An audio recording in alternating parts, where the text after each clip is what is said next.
Hey, everybody, and welcome to this week's edition of the GCNC Worldview. I am Chris Day, your host on this journey around the world and the co-founder of the Global Cannabis Network Collective.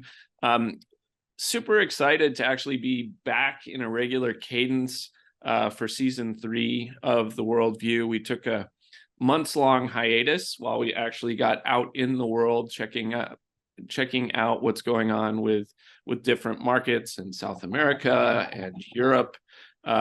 If you've listened to recent episodes, you'll know we've got a pretty solid eye also on what's developing in Asia. Today, as we talk, there's going to be a pretty heavy focus on that. But before I dive in, I, as always, need to thank our sponsors, companies like Bovida and Canmar and CanIdeal, and also our partners over at Thermador, who make sure that these things get edited and up on the web, because as much as I like talking on them, that is not my skill set. So Dave and Jamie over there at Thermador, thanks for always making sure that we get out looking good and on time.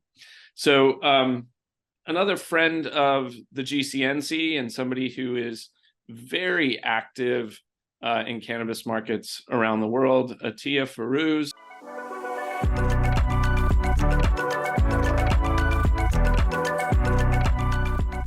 I want to welcome you today, the CEO of AgCann Consultancy. I think the first time we met was in the halls of Green Tech in Amsterdam a couple of years ago. But since then, you've moved around, and I think you're based out of Thailand now. Is that right? Yeah, it has been a while since we first met, and I've obviously bumped into you at so many events after that, Yep. which is always great. But yeah, I was living in Canada until very recently. I relocated to Thailand in August.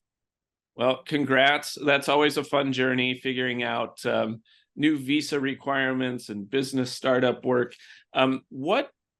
What drove you to do the relocation at this time?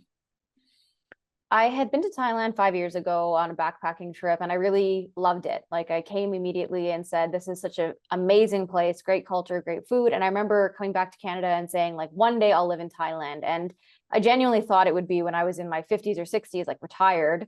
And when I had come here in February for a quick conference to hear a little bit more about what was happening in the market, I realized that it was totally possible that I could come here and live. And for me, the big driver was what Thailand has done in the cannabis space is something that I don't think will ever be done again.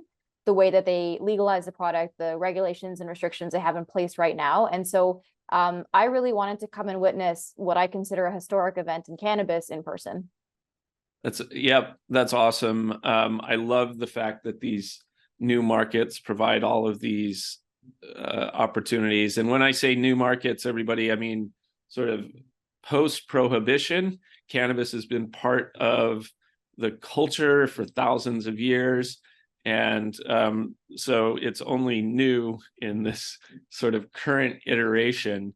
What about the market and the rules there specifically do you find so appealing? Because I think people are talking about the opportunity in Thailand, but they don't really know what that means at the moment unless you're right there in it. So what does it look like right now? What is legalized? What isn't? Sort of what's the prospects?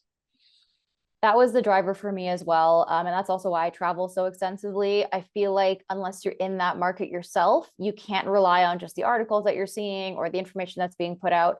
You need to really speak with somebody who lives there and who's been there. So how it works right now is that there are dispensaries all over Thailand. They are recreational focused. And you can go in and buy whatever you'd like. So you can walk in. I would say that the dispensaries have a very high level of product variety. So from a flower perspective, you probably see 20 or 30 strains. That would be not uncommon. And you can buy dried flower. You can buy edibles, you can buy pre-rolls. Now, the edibles actually are not supposed to be being sold, but the enforcement here is not very strict. So you will see a lot of products that aren't really supposed to be available, but they are. And that can be really confusing if you're a tourist or somebody who's come in for like a short period of time. So when I was here in February, I thought edibles were legal because I was seeing them in so many stores. And only now that I live here and I've interacted with many people in the cannabis space here, I've learned that they're not allowed, but enforcement is just kind of lax. So what's super interesting about Thailand is that they didn't have a very large amount of restriction on the cultivation of the product, on the sale of the product. This is very new. Canada, for example, we have everything legalized, but there are lots of restrictions on how products are made, how cultivation has to occur, access to dispensaries, things along those lines. So there is a very high volume of dispensaries in Thailand. There's a very high volume of products in Thailand, and import and export are areas that aren't very big. I believe imports are all illegal. Exports can only happen under very specific circumstances. So it's kind of a closed off market for the time being, but we do expect to have new regulations out probably in the next 5 or 6 months. And that's going to have a really big impact on what happens on the medical side of things. And also, I'm sure there'll be some changes on the recreational as well. Yeah, as I've watched different countries change their legal frameworks over the years, many of them operate from a point of delusion as opposed to reality, right? They draft laws based on how they wish things were versus how they are. What do you think the perspectives are in Thailand as you're hearing about sort of what these new laws might look like? Are they having conversations based in reality of what people are already purchasing and consuming, or is it disjointed like we often see in other parts of the world? From sort of the rumors or the kind of like little drips of information that I've received, I think they're coming at it from a good approach. And one thing that I really admire about the way that Thailand did this is, for me, and I can't think of any other examples off the top of my head, but for me, this is the only market that I've seen that came at cannabis from a positive standpoint.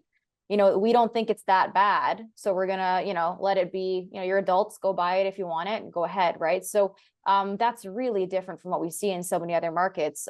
Canada and Europe, the way that we have restrictions on the security and the control and the packaging and the labeling and all that, it really feels that despite the fact that the governments have legalized cannabis in various circumstances and places, it still feels like it's a bad thing. It still feels like it's being treated as something that you shouldn't be doing, or it's kind of a negative connotation around it. So Thailand came at this from a completely different perspective, which is very fascinating.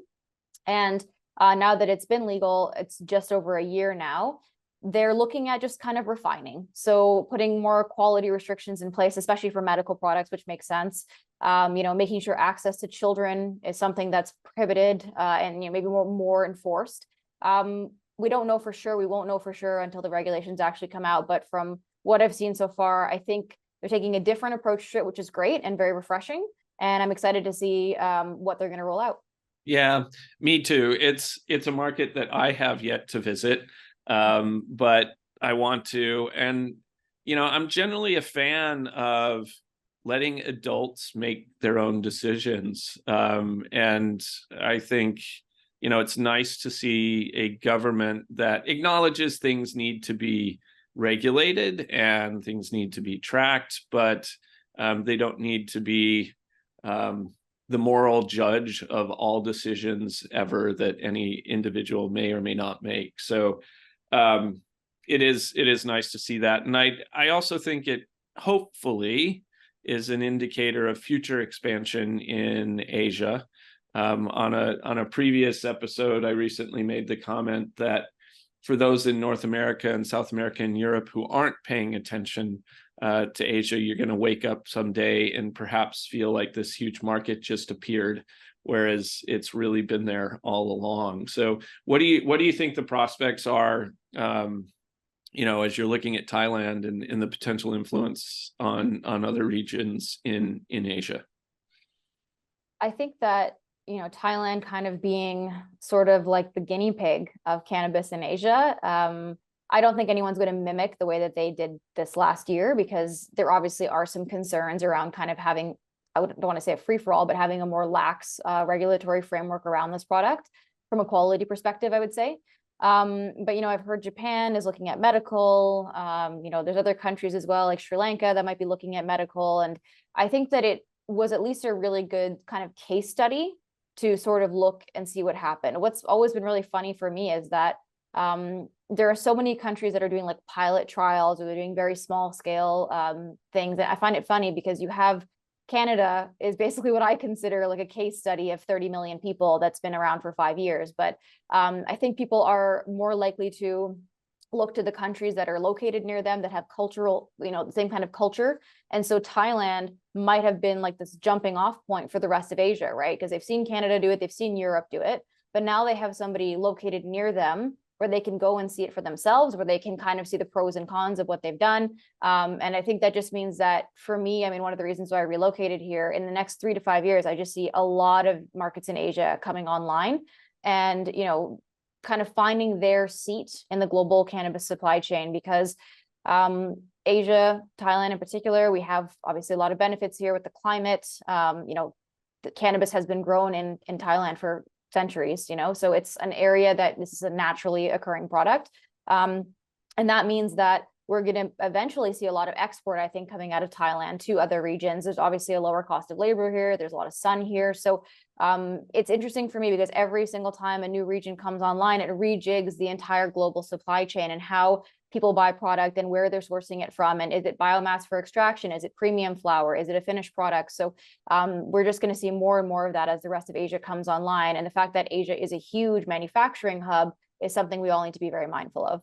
Yeah, agreed. And you made a reference to this notion of quality and what quality means and production, and when it starts to affect export and import laws, there's obviously challenges that arise there. When you're looking at potentially some of the global hurdles to movement around the world, what are one or two of the largest ones that you're looking at right now that you think may hamper growth of the global ecosystem? One thing for sure is that, we have so many different regulations and standards. It's really an apples and oranges situation. There are very few places where you get an apples to apples conversion. Something as simple as, even the definition of CBD versus THC is various countries have different meanings, right? So you've got up to 1% in Switzerland for THC content that's still considered hemp or CBD product, 0.3 in Canada. I believe Germany was 0.2, but maybe inching up a little bit higher. That's something that we have to navigate when we move product, having these, if it's got a 0.1% more, then, it's all of a sudden a THC product in one country and a CBD in another. So that's definitely an area where we need to see more cohesiveness. I think overall, the cohesiveness between the different countries needs to be something that we're thinking about now, because there are a lot of places coming online. There are a lot of countries that are looking to the existing regulations and the existing standards as sort of a guideline or a template for what they're going to be doing. So that cohesiveness needs to be increased for sure. And the other one is just the exchange of information between people who are on different continents and cannabis experts and people who are more mature in the field, kind of sharing that information with both other people who are more mature in the field and also newer markets that are, starting to pop up. Yeah, when it comes to why we created the Global Cannabis Network Collective in the first place, it is certainly a lot about that transferring of knowledge across countries and continents, helping to drive international deal flow and helping to really champion ideas and people who are committed to driving responsible business, sustainable business, and solid conversation about how do we expand this ecosystem in a way that makes sense. Why don't you talk a little bit about this thing that we're very excited about at the GCNC, because we're sort of helping in partnership with you. Definitely your opportunity to drive forward this conversation about compliance and consistency and quality. Yeah, so something that I'll be launching relatively soon is the International Cannabis Quality Standards Association, or the ICQSA. And this whole concept was just born out of the fact that I do work in a lot of international markets. There are other people as well who do the same. And we're not seeing an international coordinated effort really moving forward. You know, each of the individual markets are kind of doing their own thing. And we need to have more of this cohesiveness, as I mentioned, across the entire global cannabis supply chain. So there's also, for me, a really big knowledge gap on what's being shared. So, you know, there is a lot of knowledge available, but it's not being condensed down and created into something that, again, newer markets, people who are coming into cannabis for the first time have access to. So we're getting together a group of people that we feel have, you know, a lot of cannabis background. They've, you know, been in the industry for a while, so they've kind of seen the ups and downs, and they have, you know, their own kind of versions of best practices, and developing best practice guides that we're going to make available to the industry. The hope here is that, you know, regulators, for example, in emerging markets now have something they can use as a template or a guideline.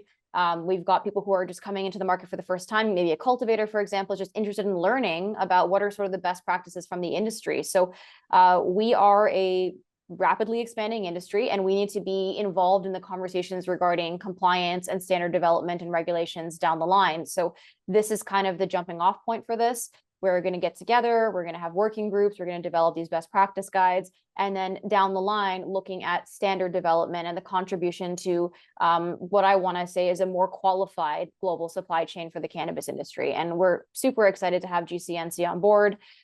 We feel that our vision is really much aligned with yours, and a lot of the members, I think, will be on both different associations. But it's something that I'm really excited about, because I just think that this is the perfect time to get this going. We've got basically every continent's got somebody starting up in cannabis and coming online right now. So this is a really good point for us to say, look, we're going to be here. We're going to identify ourselves as thought leaders in the industry, as a reputable association that you can come to if you have questions or comments or information that you want to put out there in the world of cannabis, and we're going to help you do that. Yeah, and I think, you know, the reason that we're excited about it is there's lots of different groups around the world who work on standards, right? Who draft them, but very few, if any, started from a point of a global view. Most of them are anchored in a specific country, some in the US in specific states, and it's not scalable. And I think the only way to successfully have those kind of conversations is to start with a global view and an understanding of at least the fundamentals of what's happening in each individual market, and then accessing experts in those markets to sync things up. And so, you know, kudos for beginning to bring that kind of conversation together. You know, it'll be exciting when it's officially launched, but knowing what I do in the background already of who you've been able to pull together and the concept, I'm really optimistic about that. So as you're looking forward, Atiyyah, not only to Thailand but others, what do you think that flow is going to be like? To me, I think the power shift has already happened away from North America. You know, the US continues to stagnate. Canada came on strong, but has sort of now found its spot, I guess, for the time being. Europe, for a while, grabbed a lot of the spotlight, and I think still has it. But you know, which regions do you really think are going to dominate our conversations over the next year and a half or two? I really think Asia and Europe are kind of be at the center of that, which is why I'm trying to split my time between the two. As you said, you know, Canada came on 5 years ago now, so we just hit our 5-year actually a few days ago. But it really has, and had a lot of strong hold because it was the first one. And now we're seeing, you know, the shift in product in Europe was obviously very heavily Canadian product. And now Europe's getting product from, you know, other parts of Europe that are now legal and can grow. It's getting product from South America. It's getting product from Africa. So we're seeing this big shift in what's going on. And it's really difficult to really predict because it sometimes feels like in Thailand's case, things are being legalized essentially out of the blue, something where if I was here 5 years ago and if somebody had offered me cannabis, I would have said no and run away screaming for fear of like ending up in prison. And then all of a sudden it was just like, by the way, we have cannabis now. So I think Asia and Europe are going to be still kind of dominating for the next year and a half. Germany is obviously a very big market. It's got a very, large number of people in the population. It's got a large number of people who are using it for medical and recreational purposes, well, soon to be recreational purposes.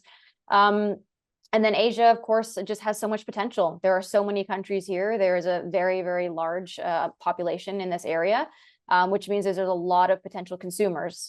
So I see those two kind of dominating, but I'm having chats with people in Africa as well, potential projects going on over there that I might be getting involved in. So I'll try to be popping between Africa, like Asia, Europe, maybe some trips to South America peppered in there. I just love learning about emerging markets so much, and I find all of this so fascinating. So I'll be bouncing around a bit next year, and I'll definitely have more of an update in the next 6 to 8 months when I've done some trips. Yeah, we'll definitely need to circle back and do this again at that point. I also find the early phone calls that I'm getting from markets in Africa interesting, and I'm optimistic about that region. I've said since the beginning, I mean, we just passed 10 years in Colorado, and I've always considered each of these markets and each of the firsts that occur as simply like minor stepping stones to what will become a vast global ecosystem that follows mostly traditional business rules and traditional business pathways. But it's neat to be in the middle of helping to create all those right now. So I'm looking forward to seeing where we meet in person next, Atiyyah. It's always fun to do that, but for now, I'm really thankful that you were able to come on with us today. Let people know how and where they can reach you if they have questions. Always welcome to find me on LinkedIn. I feel like I'm there all the time. So it's Atiyyah Ferouz on LinkedIn, or welcome to check out the AgCann website, www.agcann, AgCann, consultants.com. My contact information is there as well. Great. So thanks everybody for joining us for this episode of GCNC Worldview. If you haven't subscribed, I don't know what you're waiting for. Just hit that little button and make sure you catch us every single time. We'll talk to you all again soon. Thanks so much.